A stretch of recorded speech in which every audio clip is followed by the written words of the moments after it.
Tani, ky ishte dimensioni i parë për shërbimin sekret që ke shkruar shumë libra. Për ta mbyllur këtë shërbim sekret të sigurimit, kam një pyetje të tillë. Okej, kjo pjesa e operacioneve të CIA-s edhe të shërbimeve sekrete të tjera, po si ishte shërbimi sekret shqiptar? Si ishte sigurimi në perceptim? Nëse ti do jepi një përkufizim, si do ta përkufizoj? Shiko, si pjesë e gjithë shoqërisë tonë. Ka pasur në një institucion, po them, njerëz të kualifikuar, njerëz të ndershëm, njerëz punëtor, njerëz të mirë, njerëz patriotë. Se ky ishte për shërbimin e jashtë. Ky ishte për shërbimin e jashtë, që t'jemi korrekt me... Po, zbulimi. Kundër zbulimi është brenda. Po pra çfarë foli zoti Koçollari dhe ka botimet e libra është për shërbimin e jashtë. Tani për shërbimin e brendshëm? Po. Unë të mos përsërit atë gjë. Ashtu sikurse në gjithë jetën e këtij vendi, që kishte institucione ku punonin njerëz të ndershëm, njerëz të devotshëm, njerëz të mirë, por kishte edhe njerëz të tjerë të paaftë. Si në gjithë institucionet sigurisht edhe aty, po kështu ka qenë. Nuk është në një përjashtim, kishte abuzues padyshim, siç kishte edhe ndërmarrje. Ai ishte një institucion kriminal? Jo, sa të se them dot në asnjë mënyrë. Nuk e thua? Absolutisht jo. Po ata që u vranë, Shikoj, ka zbatuar ligjin. Nëse ligji ti më jep edhe sot një ligj, do ta zbatojë institucioni. Tani atëherë për ta marrë më të thjesht do të them. Sot ka ligje që zbatohen nga organet ligjzbatuese dhe organet inteligjente, për të cilat unë kam rezerva të mëdha. Ka ligje, po ka. Do të them një të thjesht fare. Për shembull, për një armbajtje pa leje se përdor kurrë ai, po e ka të thotë ta kem në shtëpi, ti e ndër 5 vjet heqë lirie. Për mua është një ligj absurd, të tjerë të shesin armën. Por ne kemi rrethana të caktuar dhe na duhet vendosim atë.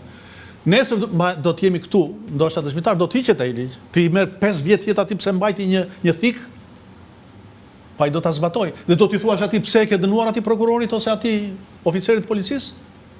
Kështu kanë qenë atëherë ato ligje. Jo, e kam fjalën që sigurimi i shtetit atë akuzë më të madhe ka për kundërshtarët politik. Dhe prerja e kokave të plejadës intelektuale mbas vitit 1944 është pesha më e madhe që mban mbi supe sigurimi i shtetit. Ktu e ka. Ishte sistemi politik i tërë. Besoj ti e ke parë, dje po shikoja rastësisht ato, si qethni dhe i vrisni në mënyrë publike në Francë, kolaboracionistët edhe këta. Dhe gjithë, sepse ngelemi ke Shqipëria, po kështu ishte një pjesë e imponuar e gjysmës së botës. Ke mëkatet e tua, pas sigurisht që ke mëkatet e tua. Por, fatkeqësisht ne harrojmë të themi se ngelemi te kjo, atë që përmendëm pak më përpara. Po Shqipëria ka qenë objekti më i varfër dhe i goditur nga të katër anët. Nga të katër anët. Dhe këtë ne nuk e marrim në konsiderat. Përmend ato sa janë vrarë ande dhe sa janë vrarë këtej. Po këtë se marrim në konsiderat ne, se çfarë aktiviteti agresiv dhe të poshtë kanë bërë qarqet, po edhe politikat greke, jugoslave dhe të tjera. Jo, di çam ka bërë përshtypje që gjithë drejtuesit e shërbimit sekret përfunduan keq. Po se mos vetëm në shërbimin sekret. Jo, flas këta unë, se këta vrisin njëri tjetrin. Po se qëndrojmë, po jo, arrestoni njëri tjetrin, vrisin njëri tjetrin. Janë vendimet partijake që i kanë konsideruar të gabuar dhe të ashtu. Po mirë, për ta mbyllur fare këta, ajo shprehje që mua unë isha fëmijë, po kam mbetur mend nga ajo një e thënë Enver Hoxhës që të gjitha grupet armiqësore i ka zbuluar partia, jo. E ç'të them mbas kësaj? Jo sigurimi i shtetit. Jo, më shpjegoj për ata që na ndjekin, ç'është ishte kjo? S'bëj dot analizën tash edhe në fushën politike të gjërave. Okej, kaloj. Një nga studimet e tua që unë e kam vetë shumë për zemër, po shumë për zemër, është për Ali Pasha. Ke shkruar mos gaboj 6 libra vetëm për Ali Pasha? 6 libra. 4 janë për fat të madh, ai na ka lënë dokumenta të shkruara shumë. Është i pari në historinë e popullit shqiptar që krijoi protokoll dhe gjithë korrespondencën edhe letrat i ruajti. Skemi ne përpara Ali Pashës. Si ruajti? Ku ruajti? Krijoi zyrë protokolli, ja ta them. Jo, kur e vranë ka fjalë, ku ruajti? U morën nga të gjithë fondi dokumentave të tij. Turqit që kryen operacionin për vrasjen e tij, po morën kokën, kanë marrë 2 gjëra. Gjetën bijuteri e pasuri kështu, pasurinë dhe dokumentacion. Gjithë dokumentacion me sa deve nga Janina në Istanbul. Siç del dokumentacioni është janë 80 deve që ata i 80 deve. Ua. Vetëm me dokumentacion dhe materiale tjera. Edhe mallra dhe kështu gjëra tjera, ashtu. Dhe gjithë ky dokumentacion është në Istanbul. Ky shkoi në Istanbul. Ka një histori, një ngjarje, prandaj njerëzit duhet të jenë të kujdesshëm edhe se ka dëgjoj edhe kur flasin. Nuk janë të mijat, janë të atia. Dokumentacioni është arkivor i atij njeriu që ka prodhuar dhe e ka krijuar dhe administruar. Dhe ditë që ndodhi mbasi vajti atje, sigurisht ata e kanë kontrolluar me kujdes, sepse në ato dokumenta ka marrëveshje sekrete të Ali Pashës edhe me fuqitë e tjera, çka cënonin interesa drejt për drejt të Portës lartë. Po, portës lartë, tamam. Dhe tamam në këtë kohë, ata i kanë bajtur atje dhe i kanë kontrolluar një për një. Çuditërisht në konfliktin greko-turk, 100 vjet mbas vrasjes Ali Pashës, më 1822 u vra Ali Pasha, 1922, 100 vjet më pas, në periudhën e konfliktit greko-turk, që ata zbuan grekët nga Stambolli, atë që ishin ortodoks turqit dhe morën këte që ishin muslimani konsideruan për turq, vjen edhe një qytetar, Jani Hoxhi, quhet. Jani? Hoxhi. Ishte një shqiptar i vendosur në Turqi prej kohësh. Dhe çuditërisht ai vjen me 2 baule të mëdha, dhe në ato 2 baule ai ka pasur pjesë të dokumentacionit të arkivit Ali Pashës. Edhe tani, unë personalisht, po dhe tjerë, nuk e gjejmë dot këto dokumenta që ishin të fondit të arkivit, i vodhin arkivin e Stambollit, i bleu nga dikush, do më thënë nuk i dim, por fakti është që kjo është një pjesë e dokumentacionit. Se ju e keni gjetur në Greqi? Në Greqi, ai mori dhe i depozitoi atje, është përpjekur të përpunojnë, do më thënë ti shpjegoj? Sepse janë të gjitha, s'kishte makinë shkrimi, të gjitha me dorë, të shkruara, dhe të gjitha këto, unë i kam përkthyer, kuptohet se në Greqisht. Nga greqishtja. Sepse ai futi si gjuzë zyrtare për gjithë territoret e Peranorisë Osmane ishte Osmanishtja. Ky për herë të parë u rebelua dhe vendosi si gjuzë zyrtare Shqipja nuk shkruaj, ne dim 100 vjet më pas të shkruar Shqipja në Kongresin e Manastirit. Dhe atëherë ky futi greqishten sepse kishte në territoret e tij edhe grek. A shkruan, a ka ndonjë shkresë në shqip? Ka fjalë në shqip në ato që kam gjetur unë. Çfarë fjalë për shembull? Për shembull, na pa eci me to gjoksi, të shkoj atje me gjoks, domethënë të dal përpara me gjoks. Fjala vjen ose mora një, po ka gjën Dhe kjo është shkruar në greqisht. Po në Greqi me grama greke aty po është në shqip ajo, është në shqip, po. Po ka dhe gjëra të tjera. Tani një kështu më heq kuriozitetin, të lutem. Po. Ideja kujt ishte kjo kopertinë, se më pëlqen shumë. Këtë kopertinë zakonisht mua më bën një ide. Këtë ma ka bërë unë një nga 3 vajzat. Vajza jote? Është arkitekte. Tha do ta bëj unë këtë, dhe ajo e ka bërë këtë. Po shumë, më pëlqen shumë kjo. Shumë bravo, good ideas, si thonë Amerikë. Good ideas, po. Shumë e bukur. Shumë e bukur, sepse ti mund të vjetë çdo gjë të Ali Pashës, po kjo që ai ka dokumenta është ajo që vret. Se ne s'dim ku dimë ne që ishte dokumenta Ali Pasha. Po kjo që ka dokumenta është shumë e rëndësishme. Unë kam botuar 4 vëllime nga 800 faqe dokumente. Po. Që njerëzit shpesh gjejnë një dokument dhe gjeta një dokument, aty ka dokumenta pa fond. Dhe kam edhe 3 vëllime të tjera për të, nëse do të kem mosh fizike për të arritur për t'i bërë dhe 3 tjera. Do kesh Irakli Koçollari, sepse ti po 18 libra në 32 vjet. Po, foto tjetër? Kam një, ja, kjo tani, Ali Pashë korrespondencë me dorëshkrimet Ali Pashë Tepelense. Ky është vëllimi i parë, po. Po. Ky është rreth 900 faqe afërsisht, ka dokumenta me shumë vlerë. Po. Domethënë aty ka urdhra që jep ky, ka ato që themin ankesa nga populli, ka hallexhin, ka vendime gjykatas, domethënë aty merr, sepse shpesh ne jemi mësuar çfarë thon rusët për Ali Pashën, çfarë thon anglezët, por për shqiptarët çfarë thon për Ali Pashën. Se është ndryshe ne që njehi, ndryshe njëri që vjen nga jashtë, qëndron një vit edhe i jep ato. Sigurisht ato kanë vlerë, por ka shumë vlerë kjo që për herë të parë ne kemi dokumentet të shkruara nga dorë e shqiptarëve. S'kemi të tjera. Këto janë parat. Tani ju në libër keni shkruar edhe këtë dhe është një zbulim që Ali Pasha projektoi dhe shtetin e madh shqiptar. Po. Domethënë tani 4 vilajetet. Po. 4 vilajetet. Po. Se kjo është ai ngërç i madh i historisë së shqiptarëve, që nëse ne do kishim bashkuar 4 vilajete, do ishte Shqipëria etnike, Shqipëria që kishim trojt. Pyetja ime është pse nuk u arrit kjo? Shiko, në një vend, ta them me 2 fjalë, sigurisht Ali Pasha nuk i kishte të 4 vilajetet. Kishte vilajetin më të madh në territoret e Perandorisë Osmane. U bë vilajeti Janin, domethënë Pashalleku Janinës u bë Pashalleku më i madh në tërë territoret qështërie e Perandoria Osmane. Po ishte Pashalleku i Shkodrës, ishte një pashallek shumë i fuqishëm. Ai i Manastirit ishin të tjera. Domethënë ai u zgjerua dhe një vend thot tek Ali Pashaida, sepse ka pasur një këshilltar shumë interesant, shumë të kulturuar, që ishte Haxhi Shereti. Ai thot, shiko, mua drejt për drejt dhe në mënyrë publike Aliu nuk ma ka thënë. por unë e di që ai synon të shkojë deri në Bosnjë. Deri në Bosnjë, ha? Kështu e thot ai. Dhe në fakt, po të shikosh, të mos themi çfarë duam ne, gjithmonë duhet të referuar dokumentacionin. Ka 3 marrëveshje sekrete të Ali Pashës e para me rusët, Po? kur kishte marrëdhënie të mira, dhe është një marrëveshje ndërkombëtare me 9 dispozita ligjore, Po. sigurisht ruan formatin juridik të plot, Po. sepse ka pasur këshilltar ai.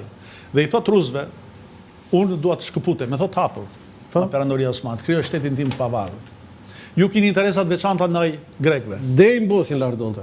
Po, dhe i thot rusëve kështu, unë dua të shkëputem me këto. Sigurisht unë e di se cila është fuqia e shtetit turk, e perandorisë turke. Prandaj për këtë fazë unë kam nevojë për mbështetjen tuaj. Kjo është politik, në bazë të asaj mbështetje ju do të keni dhe kërkesat tuaja. Dhe unë e di cilat janë kërkesat. Kjo dhe kjo do t'ja plotësoj, por dhe qartë ideja e shkëputjes që në vitin 1798. Çfarë ironie zoti Koçollak. Pastaj ka një tjetër marrëveshje sekrete me britanikët, që nuk është frizuar, nuk janë marrë ende, që janë në arkivin e Ministrisë së Jashtme britanike, në fund. Po ka gjëra me vlerë aq të madhe. Do të çfarë ironie. Ai synonte që shteti shqiptar ta krijonte deri në Bosnjë dhe në fakt Janina, që kishte kryer shtetin e vet, nuk u përfshi fare në shtetin shqiptar. Kjo është ironi e madhe. Foto tjetër. Dhe të them për këto që bisedojmë, Po, patjetër. Policia sekrete se s'ka tani. Tani pyetja ime është, a do të më lejosh vetëm të them Po, dy gjëra me që patjetër, i temën e Ali Pashës. Shpesh dëgjoj dhe debate që jo është kështu s'është kështu. Do të them një rast konkret. Sepse ne jemi mësuar me ato që na ka të ngjyshi dhe çfarë kemi krijuar ne një imazh. Ashtu kam pasur dhe unë para se të filloja 40 vjet që punoj me Ali Pash, me ato që gjej tani dhe tjera që do të nxjerr akoma. Para një 6 vjetësh erdhi Noel Malkol, mi ftuar. Unë kam edhe komunikime të. Dhe mbasi mori pjesë në një aktivitet që bëm në akademi, e kërkuan Noelit për t'i marrë intervista.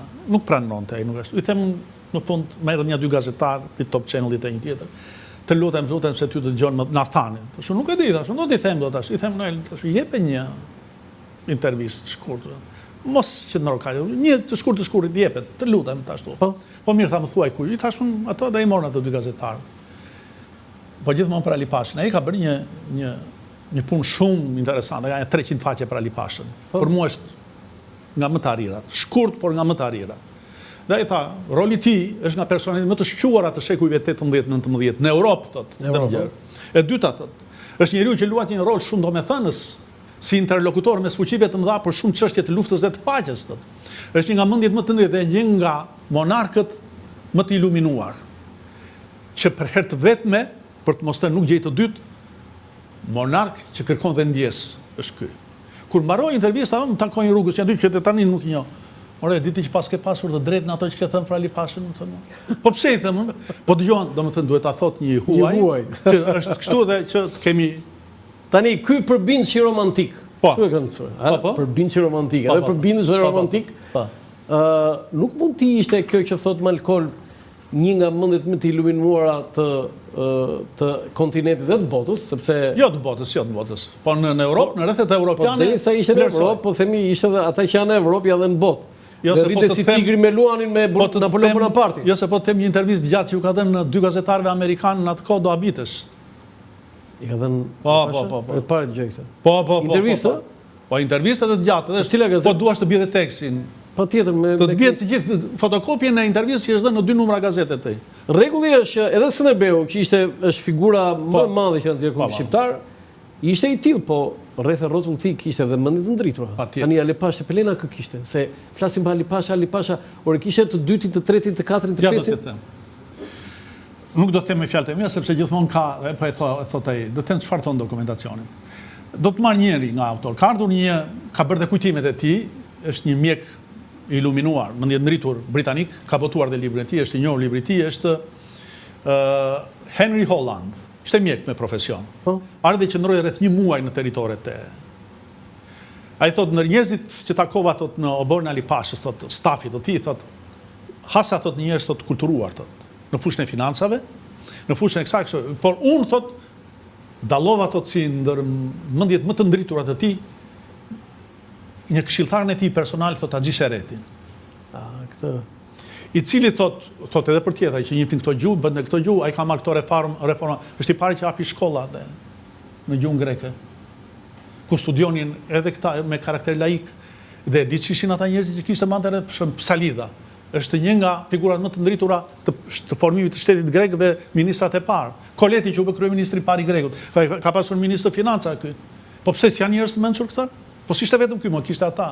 Jo, se duhet ishte produkti një... Po s'patjetër, ndryshe nuk... Mund të funksiononte që ai ishin mençur dhe tjerë. Jo, patjetër. Tani, Aleksandr Dyma, edhe pse në formë letrare, atë Ali Pasha Peleni nxjerr pervers, pedofil, gay, me 100 vese negative. Po i thot, po ç'është, pse i thot to ai? Të them, është vërtet? Ku i mori një këto gjëra që shkruan ai? E di ka lexuar ai?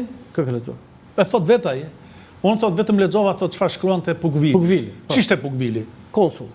Nuk e paragjykoj ato që përmendet ti për homoseksualit të tëra, bile atje janë ngritur qytetarët e Janinës kanë bërë një demonstrim për para vilës ti për ta vrarë, sepse kanë kapur në akte homoseksualizmi. Pukvilin. Pukvilin? Konsull? Po do të bie, po duash edhe...